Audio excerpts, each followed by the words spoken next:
Hello people, అందరూ బాగున్నారా? మా ఆఫీస్లో ఏమైనా సరే డాబా హౌస్కి ప్రిఫర్ చేస్తాం. ఎందుకంటే ఇక్కడ పిల్లలు ఆడుకోవడానికి మంచి అవైలబిలిటీ ఉంటుంది. అందుకు కార్ పార్కింగ్ స్పేస్ కూడా చాలా స్పేసియస్గా అయితే ఉంటుంది.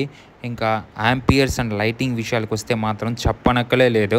డాబా హౌస్ పేరు తగ్గట్టు డాబా ఫీల్ వచ్చే విధంగా మంచాలు అయితే వేసి పెట్టున్నారు. ఎప్పటి నుంచో ప్లాన్ చేస్తూ ఉన్నారు వీడి బర్త్డేకి ఎలా చేయాలనేసి. ఎందుకంటే మా ఆఫీస్లో బర్త్డేస్కి ఒక ట్రెండ్ అయితే సెట్ చేశాడు వీడు. కుళ్ళిపోయిన కూరగాయలతో స్టార్ట్ చేసి కోడిగుడ్ల వరకు వెళ్ళిపోయాము. ఎక్కడికి వెళ్ళినా ఏ సిచ్యువేషన్లో ఉన్నా సరే మాకు ఫాలోఅప్స్ మాత్రం ఆగవు. వీళ్ళే మా టీంకి ఒకరు క్వీన్ ఎలిజబెత్ అయితే ఇంకొకరు క్వీన్ విక్టోరియా. ఇతను మా బ్యాచ్లో హోల్ ఆంధ్రాకి సోలో అందగాడు. మన గ్యాంగ్ మొత్తానికి అందంలో కానీ టాలెంట్లో కానీ పర్సనాలిటీలో కానీ వీడే కదా ఫస్ట్. మేమందరం బిజీగా పనికి మనం ముచ్చట్లు పెట్టుకుంటే వెంటనే మా రాఘవ గారు వచ్చి అరిటాకులు పెట్టి కంచం అయితే ఇచ్చారు. స్టార్ ఆఫ్ ది ఐటమ్ ఆనియన్స్తో అయితే స్టార్ట్ చేసాము. ఫస్ట్ ఫ్రాన్స్ అయితే ఆర్డర్ చేసాం. ఆ తర్వాత చిల్లీ చికెన్. ఫ్రాన్స్ టేస్ట్ చాలా బాగుంది. మసాలా తట్టించి ఎక్కువసేపు కుక్ చేయడం వల్ల టేస్ట్ చాలా క్రిస్పీగా ఉంది. మటన్ రోస్ట్ టేస్ట్ అయితే మాత్రం నెక్స్ట్ లెవెల్. ఆ తర్వాత చికెన్ లాలీపాప్ అయితే వచ్చింది. అమ్మయ్య, స్టార్టర్స్ అయిపోయారా? మెయిన్ కోర్స్కి వెళ్తున్నాడు. లోపల షాక్ అయిపోయాము. మళ్ళీ స్టార్టర్స్ అయితే వచ్చాయి. ఈసారి ఏం వచ్చారా నేను అనుకుంటే కాజు చికెన్ అయితే వచ్చింది. కాజు చికెన్తో పాటు ఇంకేవో వచ్చాయి, వాటి పేర్లు అయితే మర్చిపోయాను. మేము తింటానే ఉన్నాం, ఆయన వచ్చి స్టార్టర్స్ పెడతానే ఉన్నారు. ఫైనల్గా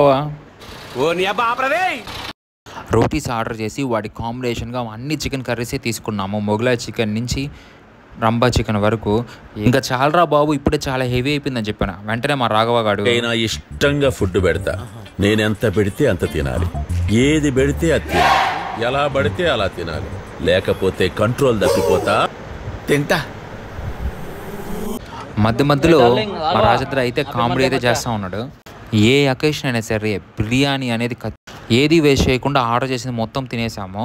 ఫైనల్గా గోలీ సోడా అయితే ఎండ్ చేసాము. ఇంకా కేక్ కటింగ్ టైంకి అయితే వెళ్ళాము. వాడు మనసు బాగాలేదని అయితే తప్పించుకున్నాడు. ఇలా ప్లాన్స్ని తప్పించుకోవడంలో మా వాడు ఫస్ట్ అందరము మనసు బాగాలేదేమో అనుకున్నాము. అలా హ్యాక్ చేశాడు వీడు. ఫైనల్గా కేక్ కట్ చేయించడానికి మా తల ప్రాణం అయితే తోకొచ్చింది. పాడైపోయిన కూరగాయల నుంచి కుళ్ళిపోయిన కోడిగుడ్లు, బైక్ గ్రీసు, ఐస్ క్రీమ్ ఇలా చాలా ప్లాన్ చేసాము.